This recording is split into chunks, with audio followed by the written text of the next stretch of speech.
Introducing the Ted Cruz doll collection. That's right, the senator more focused on Barbie than his own job now has his own line of toys inspired by his work. You can get Insurrection Barbie. Play at the podium as you try to destroy democracy. Try Podcaster Barbie. With your recording studio, you can promote the MAGA agenda. And everyone's favorite, Cancun Barbie. Grab your luggage and hop on a plane to avoid your responsibility. Get your Ted Cruz Barbie doll today. That is an amazing ad targeting Ted Cruz, and I hope it makes him as mad in real life as it did in that ad. But the fact that produced that ad is targeting him, trying to finally take him out in 2024. That is the Lose Cruz PAC. We are very lucky to be joined on the program now by its senior advisor, Sawyer Hackett. Welcome to the Damage Report. Good to be with you, John. I'm very excited to talk to you about this because ever since I saw the tweets of the PAC being sent around, I believe I saw Olivia Juliana talking about it. I have been very excited. There's a lot of people that I think desperately need to lose their seats in 2024, but Ted Cruz is pretty high up on that list. So let me ask you, can Ted Cruz be beaten? He can absolutely be beaten. He only won his last election by, I think, 2.6 percentage points last time around. And I think, since then he's become infamous for abandoning Texas during the winter storm and fleeing to Cancun. He helped lead an insurrection and an attempt to overturn an election on Donald Trump's behalf in 2020. And now he's launched this podcast where he's recording 3 episodes a week, spending all of his time launching, culture war after culture war instead of doing his job. And I think what Lose Cruz is all about is just reminding people of why he's the most disliked senator serving in the Senate. And I think, most importantly, Texas is one of the top pickup opportunities Democrats have in the Senate. So there's going to be a lot of eyes focused on Texas. And it is, of course, as we've talked about on the show, an incredibly difficult cycle for Democrats. I feel like the last 3 have been, but this is a pretty bad one. So they could use those pickup opportunities. And I want to follow up on basically everything that you just raised there. So first of all, you mentioned how close the last race was.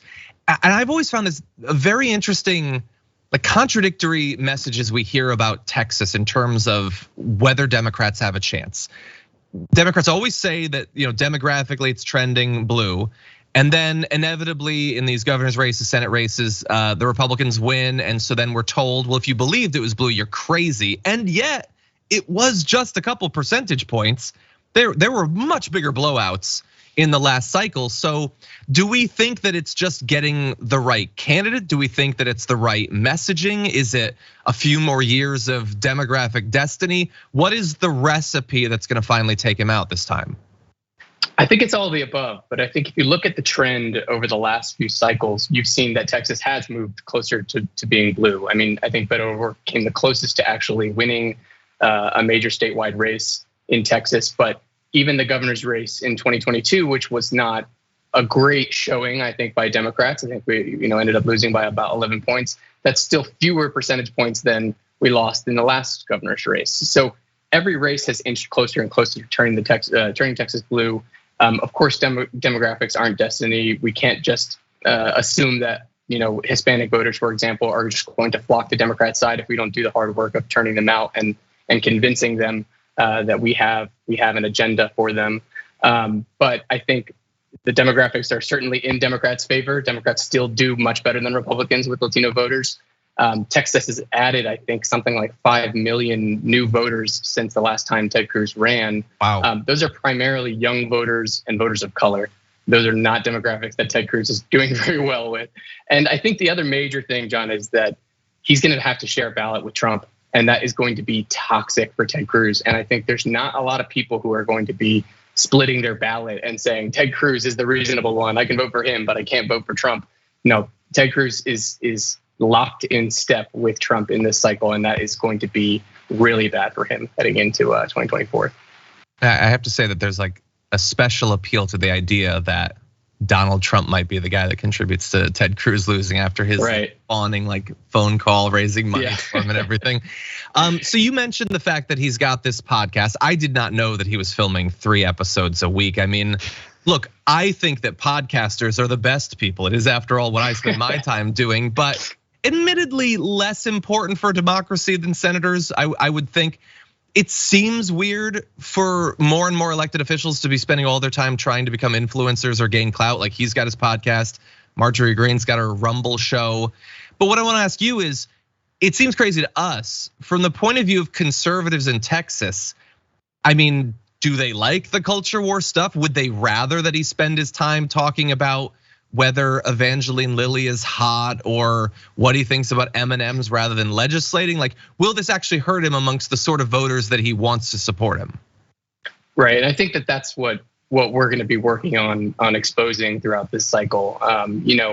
He uses it as kind of this place to air out his laundry of culture wars.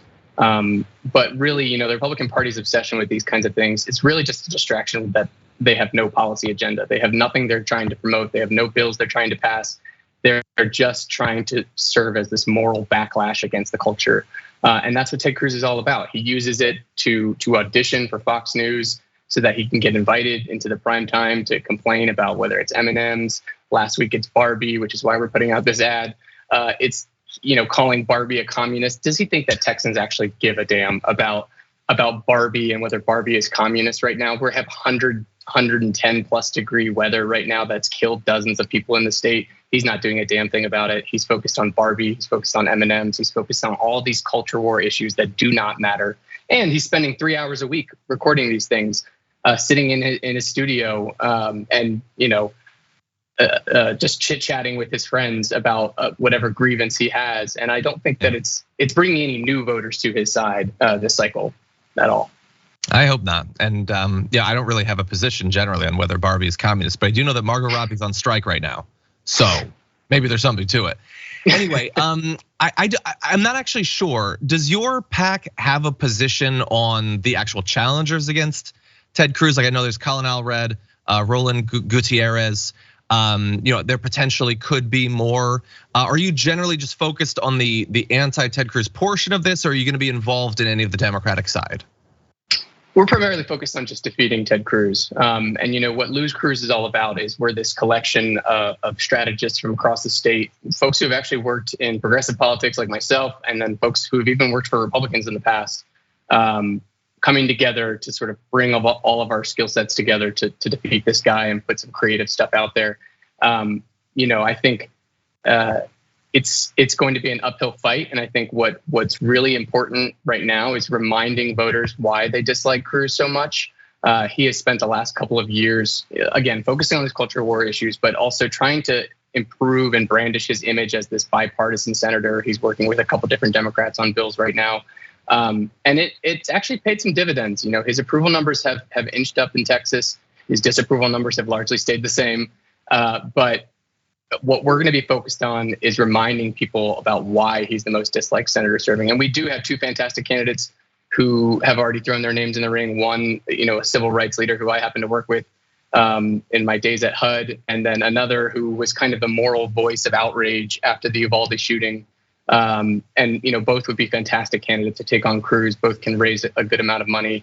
We've already seen Ted Cruz being outraised in the last quarter, which is a huge sign that there's still some enthusiasm here for beating this guy. But we're focused on making sure that outrage is highlighted this entire cycle, because they have to run their own campaigns and they need some help to make sure that Ted Cruz is still in the news. 100%. And I hope that you have the resources necessary to run as many awesome viral ads against Ted Cruz as possible. One of the reasons I boot up social media these days is to see those sorts of ads. To that end, if people want more information or want to support what Lose Cruz is doing, where can they do that? Yeah, definitely check out losecruz.com. That's our site. You can find all of our stuff there. We're relying on a lot of grassroots support to get the word out and make sure that these ads find the right channels and the right placements across Texas. So that's really important. You can also find us on all our social media channels at Lose Cruz PAC. So you can go check us out there. And then my handle as well is at Sawyer Hackett on Twitter if you want to find my stuff. Awesome. Sawyer, thank you for joining us. Really appreciate it. And good luck. Thanks a lot, John. Appreciate it. Check out the Damage Report podcast each day, wherever you get your podcasts, whether Pocket Casts or Stitcher or iTunes. You can join me as I give you the news and stories you want, with a range of co-hosts and interview guests jumping in on the fun each day. Again, that's the Damage Report, wherever you get your podcasts. And if you get them at iTunes, don't forget to rate and review. Sometimes I'll read them live on the show.